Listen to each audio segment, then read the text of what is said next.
Mga igsoon, duha ra ka buok ni nga magtintal ka nato or mo dayeg ka nato.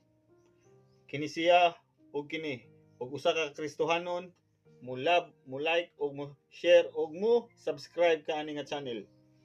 Karon ang adlaw sa Domingo, karon ang adlaw sa pagmaya ug pag-worship sa atong buhi nga Dios human sa unom ka adlaw sa trabaho nato ug kalihukan. Ang ikapito mao ang adlaw nga gihatag sa Dios aron kita mosimba ug mopahulay sa iya. Sa Exodo 20 bersikulo 8 ug 10 giingon, remember the Sabbath day to keep it holy.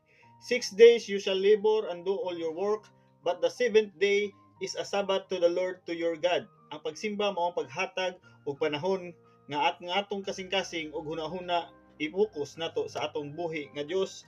Dili lang kini pahulay sa lawas, kundi pagpuno sa espiritu sa iyang presensya sa